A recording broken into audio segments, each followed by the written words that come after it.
Hello, I'm Major Charlie Gallion. I'm an Air Force Exchange instructor at the United States Military Academy in West Point, New York, where I teach in the Department of Physics and Nuclear Engineering, better known as the House of Pain. I was afforded the great opportunity to be part of the new Space and Missile Defense program here at West Point. I'm the course director for the Introductory Space Course, SP-471 Astronautics, and I'm also the faculty advisor for the Space Engineering and Applied Research SPEAR program, all of which I will discuss in my presentation. I hope everyone watching is doing well and adapting the best they can to the current situation. I look forward to meeting you in person at next year's conference. Welcome to my home, and please enjoy the presentation. USMA Space Cadets, the first class. My purpose today is to inform you about the establishment of a new academic program here at West Point, the Space and Missile Defense Program. This program is 12 years in the making, and as of June 13, 2020, has produced the first class of graduates who were awarded a Bachelor of Science degree in Space Science from the United States Military Academy. In this presentation, I will discuss a brief history of West Point, our contribution to building space professionals for the Army, the space science curriculum, cadet independent research projects, and collaboration opportunities. First, I would like to touch on the history of West Point. West Point is the oldest continuously occupied military post in the United States. Designed in 1778 and occupied a year later, its strategic vantage point above the Hudson River was critical to the defense of a new nation. It became the location of the nation's first service academy with the establishment of the United States Military Academy on the grounds in 1802. Our mission is to educate, train, and inspire the Corps of Cadets so that each graduate is a commissioned leader of character committed to the values of duty, honor, country, and prepared for a career of professional excellence and service to the nation as an officer in the United States Army. The curriculum and methods of delivery have continually evolved to meet the needs of the nation's military. Last semester was a testament to the flexibility of the institution. With cadets spread across the nation for spring break at the onslaught of COVID-19, we were forced to finish out our semester via remote learning methods. Today, all graduates are still awarded a Bachelor of Science degree, no matter what their major. Unlike its first alumni, today's cadets have a wide range of academic majors to choose from. In addition to the foundation of knowledge built in the classroom, cadets can apply what they have learned through independent research activities, clubs, forums, and during summer internships. Cadets may also apply for postgraduate scholarships and continue to pursue their education immediately after graduation. Our mission has remained the same, but the leaders produced here are more capable than ever. It is not well known that we have been producing space professionals for quite some time. Many West Point graduates go on to join the Army's Functional Area 40 and become space operations officers after serving in their core branch like armor, infantry, aviation, or engineers. FA-40s are the Army space professionals. They play an integral role on the battlefield by advising the commander on space capability integration and delivering those capabilities to the warfighter. New this year, cadets with the requisite background may apply for an assured functional area transfer to FA-40. This would allow cadets to lock in the move to FA-40 after 4 years. West Point graduates have also played an integral role in the U.S. space program, serving in the astronaut corps. From Buzz Aldrin, who went to the moon, to Colonel Andrew Morgan, who just recently returned to Earth from the International Space Station, the United States Military Academy has developed leaders that are truly out of this world. Today is no different. This year we are proud to bring 2nd Lieutenant Anna Maria Deere into the ranks of the Army. A superior performer in all respects, Lieutenant Deere is one of the first to graduate with a Bachelor of Science in Space Science from the United States Military Academy. A 2020 Knight Hennessy Scholar, Lieutenant Deere will be going directly to graduate school after graduation. I have no doubt that she will serve with distinction and has the ability to reach her goal of joining the astronaut corps. The development of space professionals at West Point became a focus area when Colonel Thomas Pugley arrived as an instructor in 2008. He detailed a disparity between the Army, West Point, and the other branches and service academies when it came to the early development of space professionals. He detailed this problem and his plan to formalize space education at West Point in his paper, Army Space Education, Closing the Gap with Operational Space. This paper was published in the Proceedings from the 23rd Annual Conference on Small Satellites. My paper, which accompanies this presentation, chronicles the events that led from the gap which Colonel Pugsley identified to graduating the first cohort of lieutenants under the Space and Missile Defense Program. Space science has been part of the West Point curriculum for about 180 years. The Academy has seen several observatories built over the years, and there have been many firsts accomplished with them.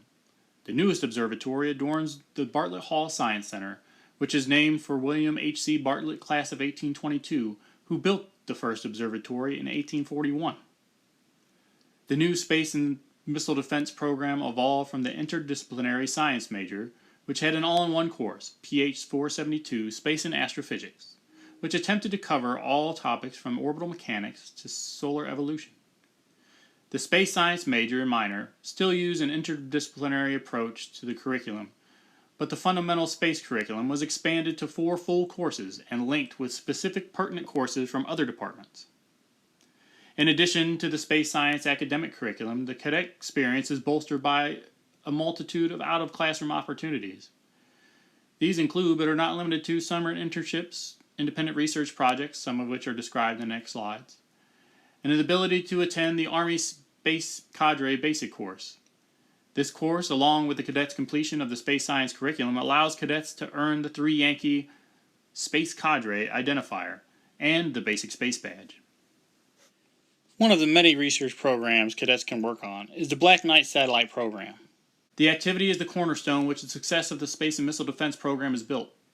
It is my opinion that without the capstone event, the cadet interest in space would have not been enough to justify pursuit of establishing a new space-centric academic program. The Black Knight 1 satellite was West Point's first venture in trying to design, build, and operate a small satellite.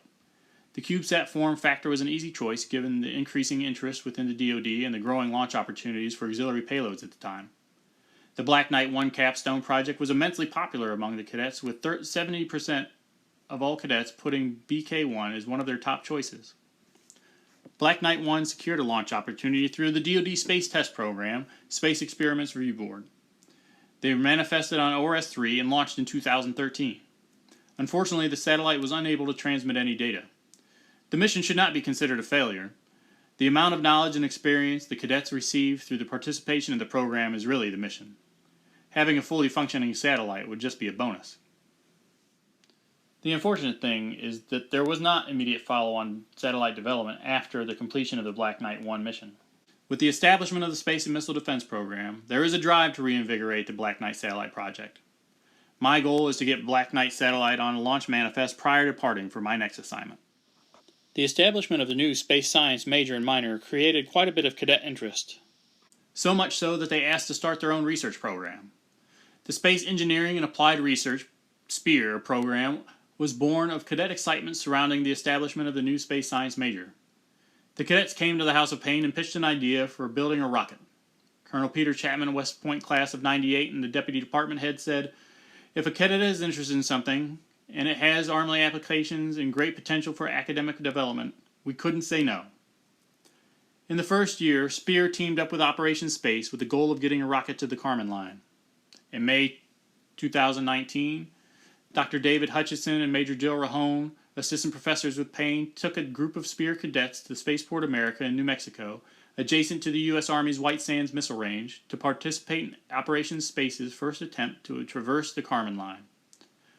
On May 31st, its 17-foot rocket cleared the tower and ignited as a second stage, but lost a fin and broke apart around 100,000 feet. On June 1st, Operation Space launched a second rocket that made it approximately 85% of the way to space. The cadet goals for SPEAR are still quite high. The path is being set for the cadets to try to go it on their own. They have broken out into several interdisciplinary teams trying to tackle pieces of the overall effort. Some are working on the rocket structure and separation design, while others are working the BPN for igniters. In concert with that work, other teams are designing and fabricating launch rails.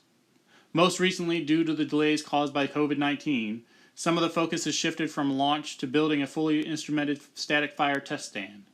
There are plenty of projects and opportunities for cadet-led research, and they are excited about the potential for their research to help solve real Army problems. As a lieutenant working in the DoD Space Test Program, I learned the value of networking and collaboration. One of the reasons I made this presentation is because I want to build a network for the cadets. I want to build a network of professionals from industry, academia, and our fellow service academies that our cadets can use to reach out for advice, assistance, and shared opportunities. One of my first presentations to a large audience was at the Small Satellites Conference. I attended every year that I was assigned to STP. I'm ecstatic to have the opportunity to present here again and reconnect with those I know and make new connections. Welcome back.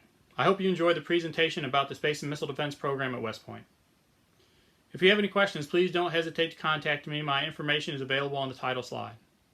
I would love to discuss any collaborative efforts that may be mutually beneficial to West Point and your organization. Again, thank you very much for watching, and I hope to see you next year in person at the Small Satellites Conference.